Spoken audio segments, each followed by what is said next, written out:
Good morning બાળકો. Sardar Patel educational institute સંચાલિત Shrimati M S. લખાણી કન્યા વિદ્યાલય પ્રાથમિક વિભાગ વતી હું અવની દવે આપ સૌ બાળકોનું હાર્દિક સ્વાગત કરું છું. ધોરણ 8 વિષય યોગ અને પીટી.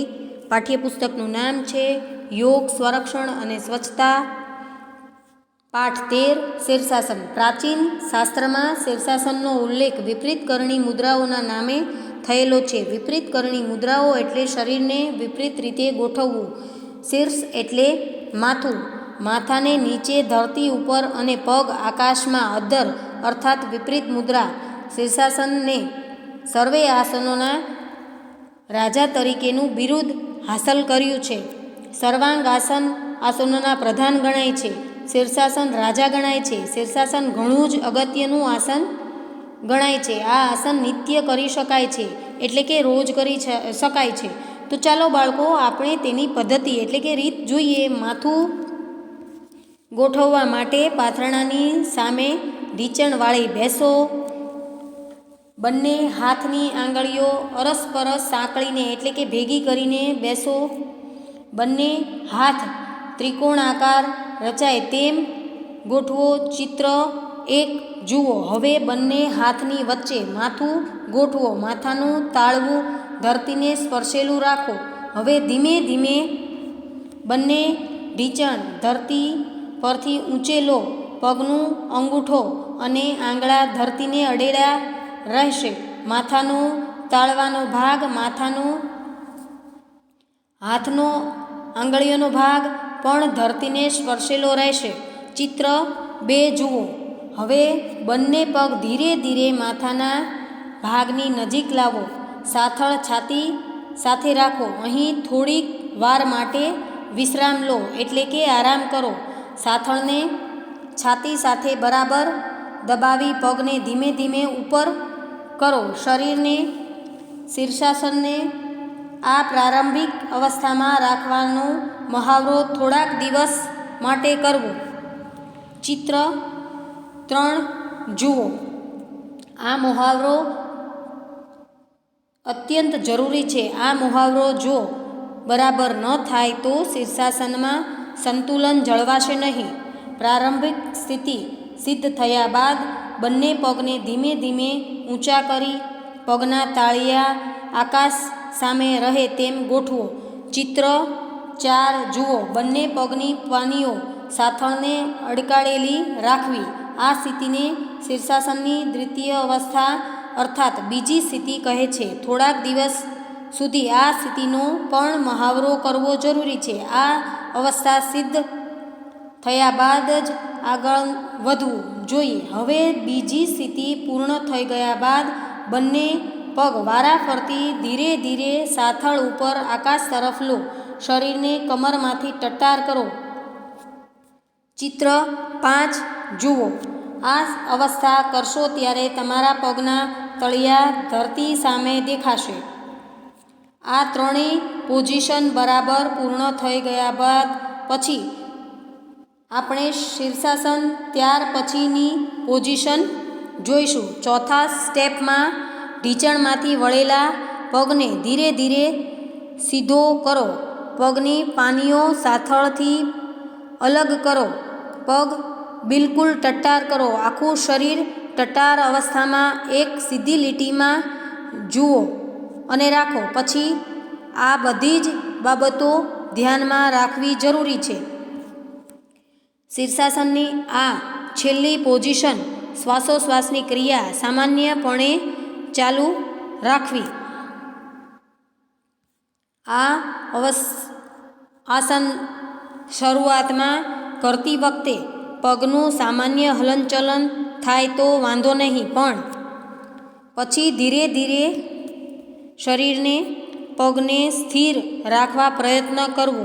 પ્રારંભિક મહાવરા સિદ્ધ થઈ ગયા પછી શીર્ષાસન શરૂઆતમાં 40 સેકન્ડ સુધી કરવું. ત્યારબાદ સમય મર્યાદા વધારવાનો પ્રયત્ન કરવો.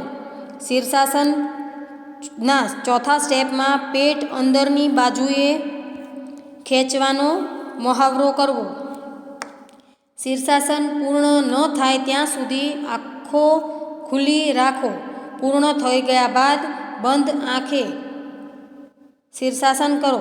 શરીર એક સીધી લીટીમાં આવે તેવા પ્રયત્ન કરવું. શીર્ષાસન પૂરું કરી ધીમે ધીમે મૂળ સ્થિતિમાં આવો. તો ચાલો હવે આપણે આ આસન કરતી વખતે ધ્યાનમાં રાખવાની બાબતો જોઈએ. શીર્ષાસન કર્યા બાદ શવાસન કરવું અત્યંત જરૂરી છે. શીર્ષાસન કરો ત્યારે કૂદીને ન કરો તેમજ છોડો ત્યારે પણ કૂદવું નહીં. બતાવેલી રીતિ મુજબ શીર્ષાસન સિદ્ધ કરો અને વિપરીત ક્રમે ધીમે ધીમે છોડો. દિવાલના આધારે શીર્ષાસન કદીએ ન કરવું, તેનાથી આત્મવિશ્વાસ ડગે છે. સહાયકનો આધાર પણ ન લેવો. માર્ગદર્શકની સૂચના પ્રમાણે જાતે જ કરવા પ્રયત્ન કરવો, પણ વ્યક્તિનો ટેકો ન લેવો. પ્રારંભિક તબક્કે મિત્ર, શિક્ષક કે કોઈ વડીલની હાજરીમાં જ શીર્ષાસન કરવું. શીર્ષાસન કરતી વખતે અકસ્માત નિવારણ વખતે કોઈ પણ ઈજા થઈ હોય તો તે માટે તેઓ મદદગાર થાય તે ધ્યાનમાં રાખવું. શીર્ષાસન તંદુરસ્ત વ્યક્તિએ જ કરવું. હાઈ બ્લડ પ્રેશર વાળી દર્દીએ આ આસન ન કરવું. હાર્ટ એટેક દર્દીએ આ આસન ન કરવું. શરદીના દર્દીએ પણ આ આસન ન કરવું. જો શરદી હોય તો તે દવા લઈને પછી સારું થઈ ગયા બાદ પણ આ આસન કરી શકાય. બહુ સ્થૂળ એટલે કે જાડી વ્યક્તિએ આ આસન કદાપી ન કરવું. 12 વર્ષથી નાના બાળકોએ પણ આ આસન ન કરવું. કબજિયાતના દર્દીઓએ પણ આ આસન ન કરવું. નબળી આંખોવાળી વ્યક્તિઓએ પણ આ આસન ન કરવું. આંખોની તપાસ કરાવ્યા બાદ શિક્ષકશ્રી કે કોઈ પણ કોચ માર્ગદર્શકની સૂચનાનું પાલન કરી તેઓ શીર્ષાસન કરી શકે છે. કાનમાં પરવો આવતા હોય એટલે કે રસી કે લોહી આવતા હોય તેમણે આ આસન ન કરવું. યોગ્ય ચિકિત્સકની મદદ લઈ તેમને તપાસ કરાવી પછી ત્યારબાદ આ આસન કરવું. ઉનાળામાં આ આસન લાંબો સમય સુધી ન કરવું. અનિદ્રાથી પીડાતી વ્યક્તિએ પણ આ આસન ન કરવું. આ આસન ભૂખ્યા પેટે જ કરવું. આ આસન કર્યા બાદ શવાસન કર્યા પછી જ હળવો ખોરાક લેવો. યોગશાસ્ત્રના પ્રારંભિક આસનોની સિદ્ધિ પ્રાપ્ત થયા બાદ જ શીર્ષાસન કરવું. શીર્ષાસન કરવા માટે ભૂમિ ઉપર ઘડી કરેલા કામળો કે રજાઈ પાથરવી. ઓશિકાનો ઉપયોગ કદાપી ન કરવો. તો ચાલો આ આસનથી શું ફાયદાઓ થાય છે તે જોઈએ. શીર્ષાસન અનેક લાભ છે.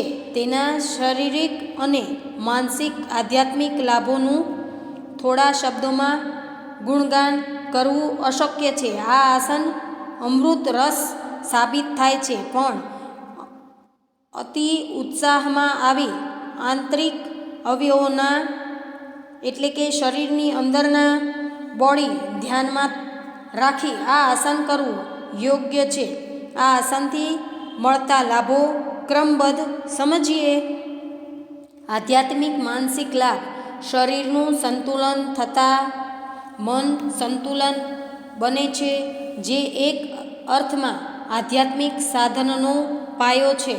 શીર્ષાસનમાં જ્યારે હલનચલન કરતા પગ સ્થિર બનશે ત્યારે મન પણ સ્થિર થશે અને પરમ સત્યને પામવા માટે ચિત્તની એકાગ્રતા કેળવાશે. બ્રહ્મચર્યના પાલનમાં આ આસન આશીર્વાદરૂપ છે. આ આસન આધ્યાત્મિક ઉર્જાનો સંચાર કરે છે. પરમ સત્યને પામવા જરૂરી આધ્યાત્મિક ઉર્જા પ્રદાન કરે છે. આ આસન કુંડલીની જાગૃત કરાવવામાં સહાયક બને છે, જે પરમ સત્યને જાણવા માણવામાં ઘણી જ સહાયક છે. જે વ્યક્તિઓ ધ્યાન યોગ કરતા હોય ત્યારબાદ આ આસન સહેલાઈથી કરી શકે છે. ઉપનિષદોમાં કહ્યા પ્રમાણે આ આસનમાં 3 કલાક રહેનારો જગતને જીતવાની તાકાત હાંસલ કરી શકે છે. ત્યાર પછી હવે ચિકિત્સક લાભ જોઈએ. શીર્ષાસનમાં રક્ત સંચાર આપણા મગજમાં બાજુ વહેતો હોવાથી જ્ઞાન તંત્રની નબળાઈ દૂર થાય છે. આ આસન લોહીના નીચા દબાણને દૂર કરે છે. માનસિક બીમારીઓમાં આ આસન ઘણું જ લાભકર્તા સાબિત થાય છે. આ આસન અજીર્ણ અને કબજિયાત મટાડે છે. શીર્ષાસન સારણગાંઠવાળી વ્યક્તિને રાહત આપે છે. નબળા પડેલા લીવરની કાર્યક્ષમતા પણ વધારે છે. તો ચાલો ત્યાર પછી શારીરિક લાભ જોઈએ. શીર્ષાસનથી શરીર સુડોળ બને છે. શીર્ષાસન પેટને બહાર આવતું રોકે છે. એટલે કે જેનો પેટનો ભાગ વધારે હોય તે આ આસન કરે તો પેટનો ભાગ ઓછો થાય છે. શીર્ષાસન કમરની ચરબી ઘટાડવામાં મદદ કરે છે. શીર્ષાસન આખા શરીરનું સંશોધન કરે છે. એટલે પૂર્ણ ચરબી ઉતારવા માટે આ સહાયક કરે છે. આસન શ્વસન તંત્ર કાર્યક્ષમતા વધારે છે. શીર્ષાસન પાચન તંત્રની કાર્યક્ષમતા સુધારી પેટના અનેક રોગો મટાડે છે. શીર્ષાસન શરીરના દરેક અંગને સંતુલન રાખે છે. ચાલો બાળકો, તમે પણ આ આસન કરવાનો પ્રયત્ન કરજો, પણ હા, ધ્યાનમાં રાખીને. આવજો.